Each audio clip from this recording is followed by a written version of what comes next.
Hi everyone, and welcome to Waterhouse Forde. Today's video is about a slightly different topic to our usual videos. As many of you know, we have a International B276 that we use around the property, and I thought we'd introduce you to the tractor, talk to you a little bit about what we use it for, and also show you some of the work that we've done to the tractor over the past 3 years. It's a 1970 model, and it was restored 3 years ago when we bought it by a gentleman in South Devon. The first thing I want to talk about is I've modified the mower that's attached to the tractor. Basically fashioned a tow bar on the back, which you can see there, and this allows me to hook the chain harrow on and allows me effectively to mow and to harrow at the same time. It's a very simple hooking mechanism. These chain harrows all come with a round ring, and all I've done is welded a plate at a slight angle and put a little nib on the top which holds that ring pretty much no matter where and what you do and where you go.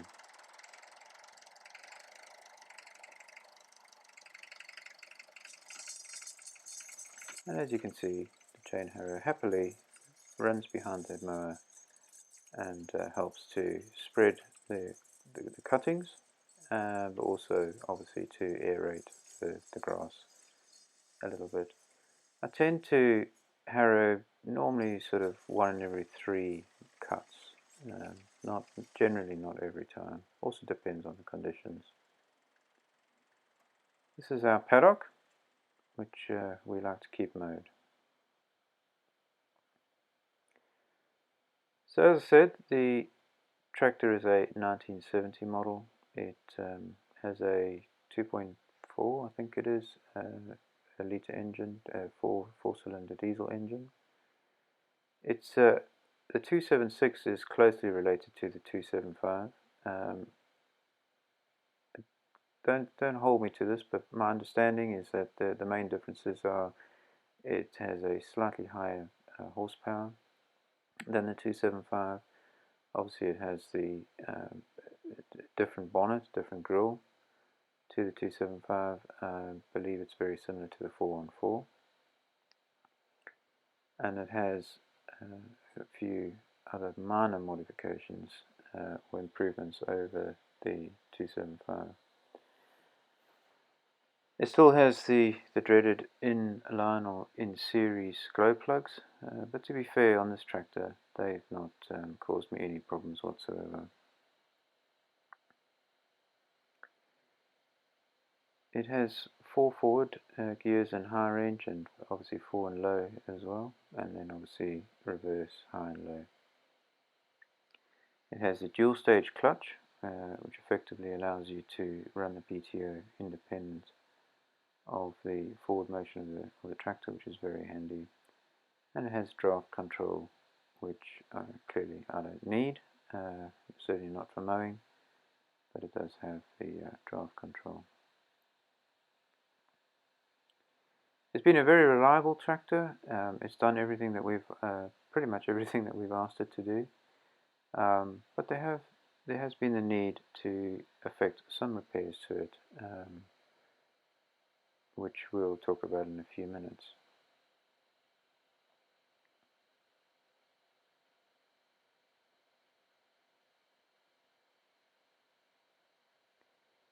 It's a very neat tractor. It's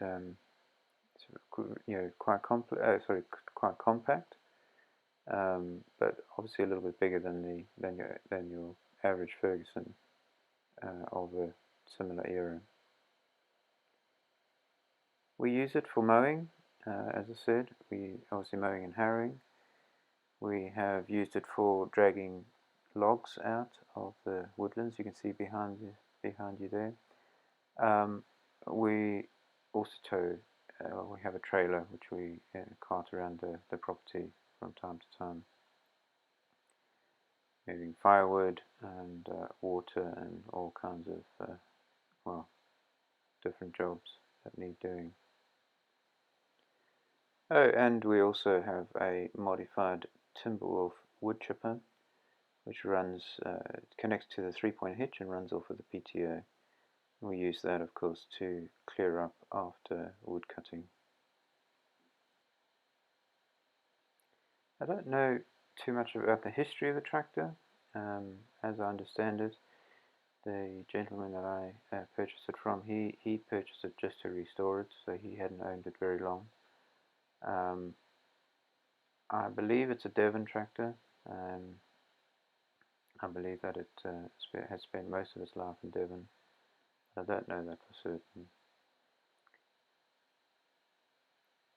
The one nice feature that it does have over the 275 is this handbrake mechanism, which is basically a over-center locking mechanism. So once you put the handbrake on, it pretty much stays there until you force it forward again. It's very secure. We do have a few hills on our property, and it's always been very reliable in terms of holding the tractor, even with a full RVC of water on the trailer behind it. So I do all of the servicing on the tractor myself. I've done all the oil changes, changed all the fluids, changed all the filters, general maintenance on the tractor. But last year we had quite a major issue. It was necessary to split the tractor. We basically had a problem with the clutch. One of the activating fingers for the clutch managed to dislodge or to come loose, and was causing all kinds of problems. So we propped up the rear end and we fashioned a trolley to be able to split the tractor and move the front end forward, just enough to get in, get the clutch off. And there you can see the pin, or the activating arm, which had managed to work itself loose, and was which obviously meant the clutch wasn't very effective. But as you can also see inside the bell housing, how it scored or was scoring around. So we replaced the clutch, replaced the release bearing, replaced the ring gear on the flywheel whilst we were there, and all was well again. That is until earlier this year, when I noticed the oil pressure light was remaining on the dash. I consulted with Lance from Bundy Bear Shed, and with his help we managed to determine that it was a faulty sensor and nothing more serious.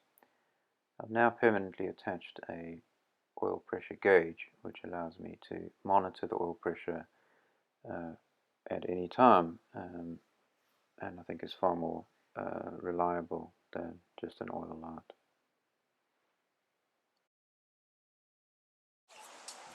Our neighbour's curious cows. They've moved into this field about 3 weeks ago, so they're very interested when we're down here because we don't come in the paddock more than maybe twice a week.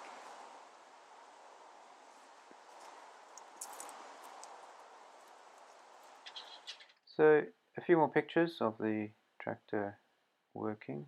A few odd jobs around the property. This probably isn't the most elegant of pictures for a tractor. It's a very nimble tractor, I must say. This is the mower. It's a Del Marino. 2 years ago I completely stripped it and basically restored it, derusted, resprayed, upgraded bearings both in the wheels and in the blade spindles. The gearbox was absolutely fine. That just needed an oil change. Hopefully that's extended its life a bit. And then this is the tractor arriving 3 years ago. Well, I hope it's been interesting. Slightly different topic to our normal material, but we'll get back to the Ferguson in the next video, and we look forward to seeing you then.